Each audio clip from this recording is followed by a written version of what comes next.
नमस्कार दर्शकों, मैं जितेंद्र गुप्ता, आप देख रहे हैं स्टार सिटी न्यूज़। मेरे से इस वक्त मौजूद है आशीष पुनिया जी, नवीन शाहदरा जिला के युवा मोर्चा अध्यक्ष हैं। आशीष जी, आपका स्वागत है सर। पहला सवाल करेंगे कि आपका जो राजनीतिक सफ़र जो शुरू हुआ भारतीय जनता पार्टी में, कब से और कैसे शुरू हुआ, थोड़ा इस बारे में। सर, मैं छात्र राजनीति में जब था तो तभी से ही संगठन एबीपी से जुड़ा हुआ था। जो भी हमारे एबी छात्र राजनीति में जिन्हें संगठन चुनता था उनके साथ लगे रहते थे।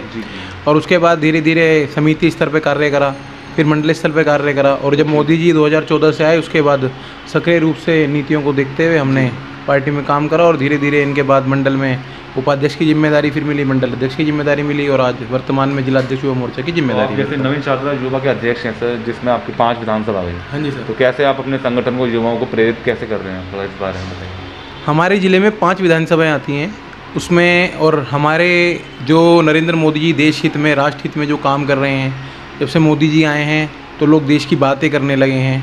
लोग धर्म को छोड़कर सब राष्ट्र की बातें करने लगे हैं उन्हीं नीतियों के आधार पर। जैसे कि जो हमारे देश के नासूर थे बड़े बड़े, जैसे धारा 370 जो हमारे देश का एक नासूर था, जिसे हटाना तो दूर, जिसके बारे में उसमें कोई संशोधन करने की भी लोग सोचते नहीं थे, उस जैसे नासूर का अगर किसी ने हटाया है तो हमारे आदरणीय नरेंद्र मोदी जी के नेतृत्व में, अमित शाह जी के नेतृत्व में भारत सरकार ने हटाया है।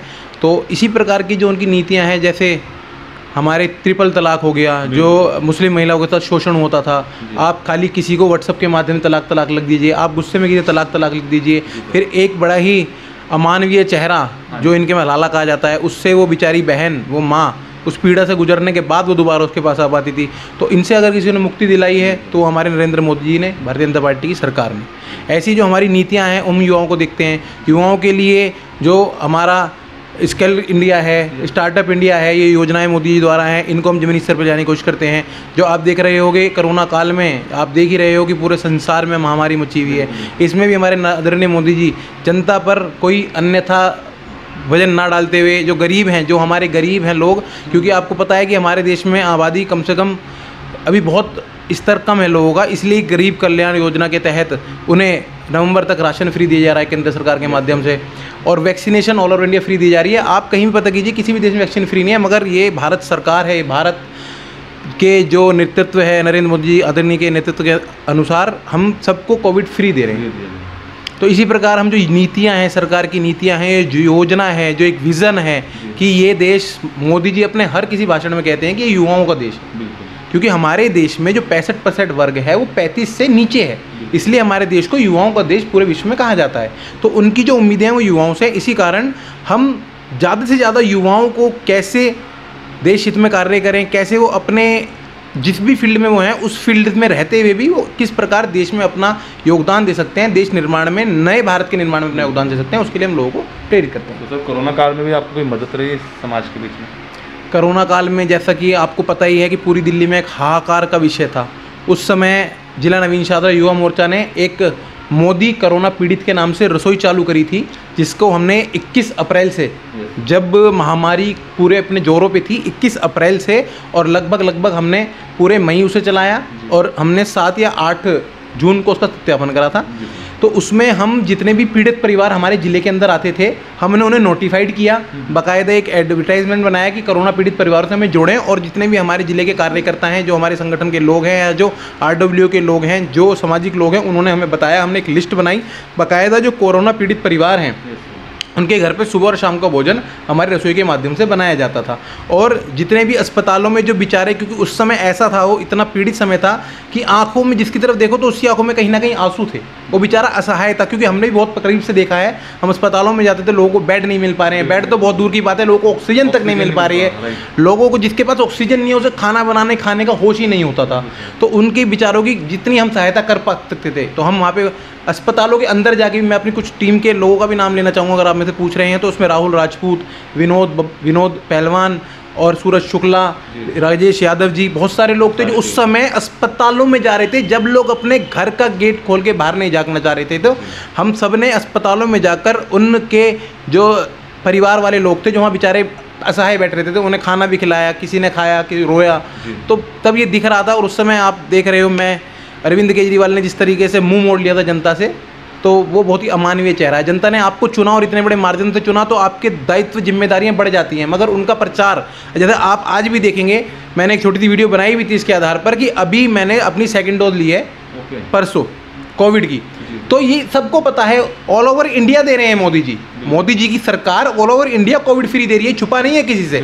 और जब केजरीवाल जी से कोविड लेने के लिए कहा गया था, तो इन्होंने बाकायदा अपने समाज सार्वजनिक रूप से कहा था कि हमारे पास अभी पैसे नहीं हैं कोविड की दवाई लेने के लिए। लेकिन जब मैंने अभी परसों कोविड लगवाई, तो मैंने देखा कि इन्होंने वहाँ पर भी अपना चेहरा चिपका रखा है। तो मैंने सोशल मीडिया के माध्यम से पूछा था कि जब आपने किसी भी प्रकार का सहयोग इस कोविड वैक्सीन में नहीं दिया है, आपने हाथ खड़े कर दिए कि कोविड खरीदने के लिए आपके पास फंड नहीं है, तो फिर ये प्रचार के लिए फंड आप कहाँ से लाते हैं? और अगर आपको कोई हक नहीं है इस वैक्सीन पे, तो आपको किसने ये अधिकार दिया कि आप उस पर भी अपना विज्ञापन करें?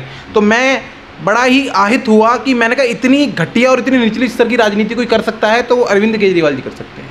सर, इस महंगाई को लेके आज जो कोरोना महामारी से 2 साल में वैसे ही व्यापार इस समय चौपट पड़ा है, ऊपर से महंगाई दिन प्रतिदिन बढ़ती जा रही है, पेट्रोल के दाम, सिलेंडर के दाम, इसको लेके जिम्मेदार कौन है? देखिए सर, मैं इसी आधार पे आपको बता रहा था, अभी मैंने आपको बताया कि 80 करोड़ लोगों तक राशन फ्री जा रहा है। ठीक है जी, 130 करोड़ लोगों का लक्ष्य है कि आपको वैक्सीनेट फ्री दी जाएगी। और कुछ जो सरकार के पिछले कर्जे जो यूपीए सरकार ने ले रखे थे, जो हमारा तेल आता है, क्रूड ऑयल आता है, उनकी सारी व्यवस्थाएं होती हैं। अगर हम उनसे कर्जे ले लेंगे, उनका टाइम पीरियड आएगा, तो आदरणीय नरेंद्र मोदी जी के नेतृत्व में सरकार उन पिछले भी जो गड्ढे खोद रखे हैं ना, कहने का मतलब है जो पिछले गड्ढे हैं उन्हें भी भरना है। देश इन हालातों में है कि कहीं ना कहीं ना चाहते हुए भी कुछ चीज़ों पर हमें मतलब उसकी मात्रा अधिक बढ़ रही है, इस पे भी चिंतन किया जा रहा है। लेकिन स्थितियां अभी सामान्य नहीं है। पूरे विश्व में आप देख सकते हैं कि कोरोना में पूरे विश्व में क्या हालत है। उसके बावजूद अपने देशों में हर गरीब तक इतनी सोचना, इतना पहुंचाना, इसके लिए मैं आदरणीय नरेंद्र मोदी जी को प्रणाम करता हूं, उनका धन्यवाद देता हूं।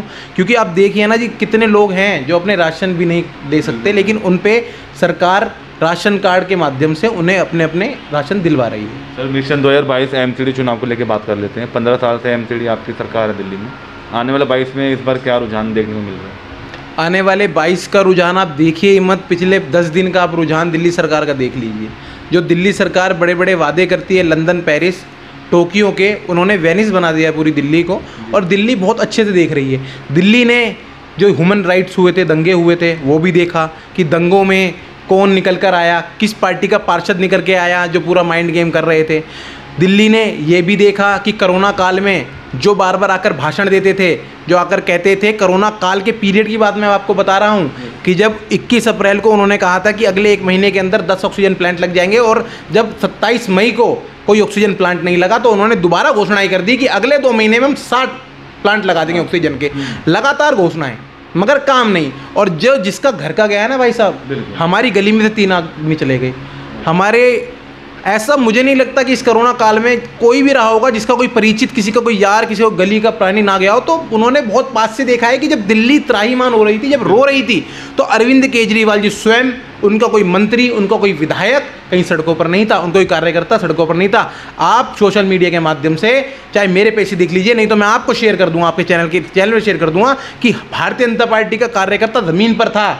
वो ज़मीन पर इसलिए था क्योंकि उसे लोगों को सदैव ये रहा है कि धर्म के प्रति, मतलब जो हमारा व्यवहार है, जो हमारी पार्टी के विचार हैं, वो ये है कि आप मजबूरी में किसी की सहायता कीजिए, आप किसी आपदा के समय लोगों के साथ खड़े रहिए। इस विचारधारा के हम लोग जुड़े हुए थे, तो उन्होंने लोगों ने हमें सराहा। आज भी मेरे पास मैसेज आते हैं थैंक यू के, वो क्योंकि वो समय ऐसा था कि हम भी किसी से फ़ोन करते थे कि भाई इसकी मदद करवा दो, तो हम भी आज उसका एहसान मानते हैं कि उस समय में जब साधन नहीं थे, जब सुविधाएं नहीं थे, तब किसी की आप मदद कर पा रहे हो। अगर आप किसी को एक ही ऑक्सीजन सिलेंडर दिलवा पा रहे हो, या रिफिल करवा पा रहे हो, या एडमिशन करवा पा रहे हो, हमने दवाइयाँ दिलवाई लोगों को। हमने स्वयं हमारे ज़िले में 7 वार्डों में सेनेट, हमारे पार्षद नहीं है, आम आदमी के पार्षद हैं, तो एक जगह कांग्रेस के पार्षद हैं, तो हमने वहाँ पर खुद युवा मोर्चा ने खुद अपने बस्ते टांग कर पूरे 7 वार्डों में सैनिटाइजेशन का कार्य करा है। तो लोगों ने हमें देखा है कि ये कौन काम कर रहे हैं, भाजपा के आदमी काम कर रहे हैं। तो उसी चीज़ का जवाब केजरीवाल सरकार को बहुत अच्छे से, क्योंकि ये जनता जागरूक है।